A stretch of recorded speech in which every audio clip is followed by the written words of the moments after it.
कहते हैं जब ऊपर वाला देता है तो छप्पर फाड़ कर देता है। ऐसा ही कुछ हो रहा है भारत के साथ। भारत को डबल खजाना एक साथ मिला है और ये खजाना किसने दिया है सुनेंगे तो चौंक जाएंगे, क्योंकि इस वक्त जिस तरीके की जियोपॉलिटिक्स चल रही है, अरब देश कब डिक्लेयर कर दें कि हम तेल नहीं देंगे या कब युद्ध में फंस जाए कहना मुश्किल है। इन सब के बीच में भारत के लिए डबल खुशखबरी किसी वरदान से कम नहीं है। एक बार में रूस, चीन और अरब देशों की राजनीति चित्त हो गई है। जानेंगे वेनेजुएला से कौन सी खबर निकल कर आ रही है। $500 मिलियन का फायदा तो तुरंत हो गया है। जहां एक तरफ ये सब कुछ हो रहा है तो वहीं दूसरी तरफ इजराइल और हमास का युद्ध टर्निंग पॉइंट ले रहा है। अरब देशों में अब हलचल मचनी शुरू हो गई है। सऊदी अरब के रक्षा मंत्री अमेरिका दौड़ रहे हैं तो यूएई के तरफ यूएन दौड़ रहा है और कतर ने भी एक बड़ा ऐलान कर दिया है। जानेंगे जियोपॉलिटिक्स में क्या कुछ चल रहा है, आइए जानते हैं इन खबरों को विस्तार से। स्क्रीन पर जो ये तस्वीर देख रहे हैं, कल भी हमने आपको ये तस्वीर दिखाई थी। 3 त्रिमूर्ति रूस में बैठकर बैठकें कर रहे हैं। अब यहाँ पर निकल कर आया है कि चूंकि हमास जब बंधक बना रहा था तो वो पूछ कर नहीं बंधक बना रहा था तुम रूस के हो, तुम चीन के हो, तुम कहाँ के हो। तो इन्होंने जब उठाकर ये ले गए हैं तो उसमें रूसी नागरिक भी हैं।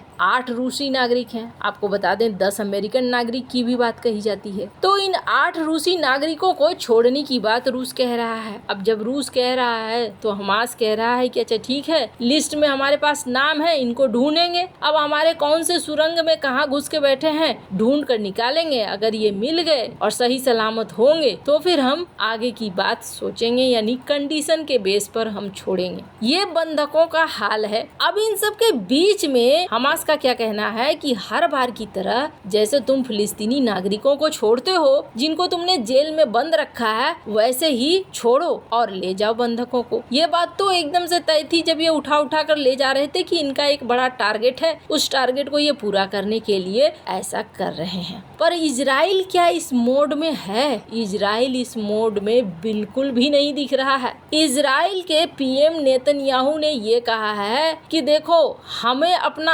अस्तित्व बचाना है, अपने आप को बचाना है, और अगर हमें अपने आप को बचाना है तो हमें इस जगह से हमास को मिटाना होगा और अस्तित्व की ये लड़ाई है। 3000 साल पुरानी हमारा इतिहास है और उसका एक ही लक्ष्य है, हत्यारे दुश्मन को हराना, अपनी धरती पर अपना अस्तित्व सुनिश्चित करना, और यही हम कर रहे हैं। इन्होंने कहा कि जमीनी अभियान हम इसलिए चला रहे हैं क्योंकि हम सारे उद्देश्यों को प्राप्त कर लें। अब जैसे ही ये जमीनी अभियान बढ़ा है वैसे ही सबसे पहले सऊदी अरब के रक्षा मंत्री अमेरिका जा रहे हैं, ये खबर आ रही है। अब इसकी सत्यता की पुष्टि तभी होगी जब वो वहाँ पहुँचेंगे। फिलहाल के लिए आपको बता दें, एक्सियोस ये अमेरिकी समाचार वेबसाइट है जिन्होंने ये कहा है कि सऊदी अरब के रक्षा मंत्री खालिद बिन सलमान अल सऊद फिलिस्तीन को लेकर अमेरिकी राष्ट्रपति जो बाइडेन के अधिकारियों के साथ बातचीत करने के लिए अमेरिका जा रहे हैं। अब सऊदी अरब और अमेरिका के बीच में पहले भी बात हुई है, जो बाइडेन और सऊदी के प्रिंस की बातचीत हुई है, और आपको याद होगा उसके बाद बाइडेन ने एक बयान दिया था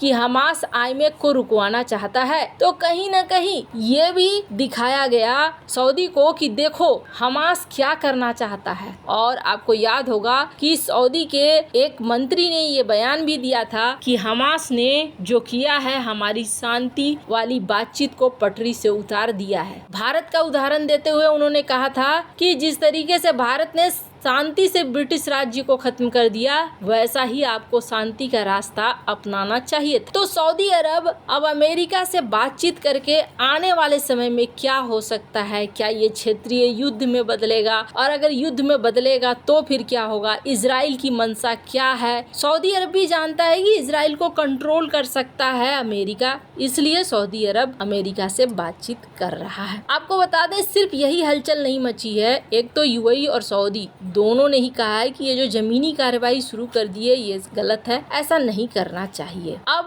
जहां इस चीज की बात हो रही है तो कतर को देखिए, कतर ने क्या कहा है। कतर ने कहा है कि देखो अब तुमने यहाँ पर जमीनी कार्रवाई शुरू कर दी तो बंधकों को लेकर बातचीत करने में बहुत दिक्कत होगी, बंधकों को लेकर हम कैसे डील करेंगे, आप ऐसा करो ये सारा कुछ बंद करो। अब ये सवाल उठता है कि इजराइल क्या सोचता है, और इजराइल से भी ज्यादा जरूरी सवाल उठता है अमेरिका क्या सोचता है। क्या ये युद्ध यहीं पे खत्म होगा या फिर अभी लंबा चलेगा, ये बहुत कुछ निर्भर करेगा अमेरिका के ऊपर भी। आने वाले समय में इसको लेकर अपडेट आते रहेंगे, पर फिलहाल देखिए कैसे राजनीति बदली है। स्क्रीन पर एक देश देख रहे हैं, वेनेजुएला। इस वेनेजुएला के बारे में हाल ही में खबर आई थी। क्या खबर आई थी, एकदम अरब जगत को हिला कर रख दिया था अमेरिका ने, जब अचानक से घोषणा कर दिया कि वेनेजुएला के ऊपर से प्रतिबंध उठा रहे हैं। मतलब रूस और अरब देशों का खेल एक बार में ही चित्त कर दिया। वेनेजुएला से प्रतिबंध हटाने का मतलब है कि तेल का खजाना, और ये तेल का खजाना अब आराम से बरसेगा। इतने दिनों से वेनेजुएला ने तेल बेचा नहीं, अब तो वो कोशिश करेगा कितनी जल्दी तेल बेचूं, सस्ते में महंगे में, क्योंकि वेनेजुएला की इकोनॉमी है बहुत खस्ता हाल। वेनेजुएला की इकोनॉमी के लिए ये किसी बहुत बड़े वरदान से कम नहीं है कि उसके ऊपर प्रतिबंध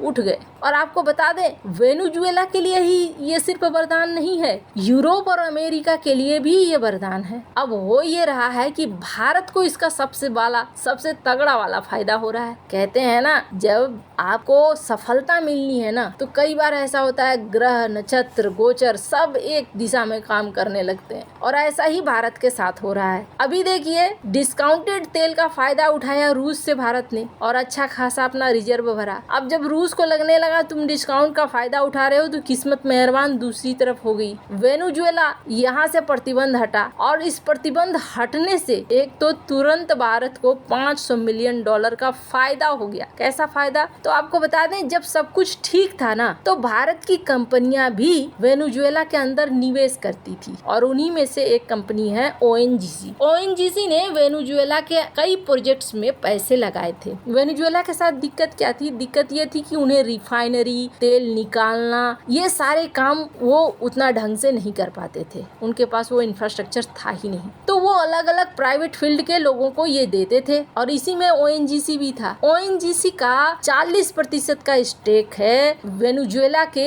होरिनको हेवी ऑयल बेल्ट में। उसके अलावा काराबोबो एरिया 1 में 11% का इनका स्टेक है। 2014 में अचानक से ट्रम्प आते हैं और बैन लगा देते हैं, इनका जो प्रॉफिट था वो अटक कर रह जाता है। अब आपको बता दे जैसे ही ये प्रतिबंध हटा है, कहा जा रहा है कि भारत को फायदा होगा कम से कम $500 मिलियन का। स्क्रीन पर आप देख सकते हैं आर्टिकल। अब दूसरी खुशखबरी सुनिए, ये तो तुरंत से मिलने वाला फायदा हुआ। दूसरी बड़ी खुशखबरी ये हो गई है कि मान लो ये अरब देश या फिर रूस ये कहते हैं कि अब तो युद्ध शुरू हो गया और हम तेल का खेल शुरू करेंगे, तो यहाँ भी भारत हो गया सुरक्षित। स्क्रीन पर आप आर्टिकल देख सकते हैं, भारत वेनेजुएला से सस्ते में तेल खरीदने की बात कर रहा है और डिस्काउंटेड रेट पर बात कर रहा है। वेनेजुएला से काफी समय से बात हो रही है, ऐसी बात नहीं है कि 2-4 दिन पहले बाइडेन ने ऐलान किया तभी बात हो रही है। वेनेजुएला से एक लंबे समय से बातचीत हो रही है, तो ये एक्टिवेट होने का मतलब है कि चाहे कुछ हो जाए भारत को मिलेगा तेल सस्ता, और जब भारत को तेल सस्ता मिलेगा तो समझ लो आपकी सब कुछ सस्ता ही रहेगा। वैसे इन सब मामले में आपकी क्या राय है, कमेंट कर जरूर बताएं। जल्द मिलते हैं अगले वीडियो में नई खबर के साथ।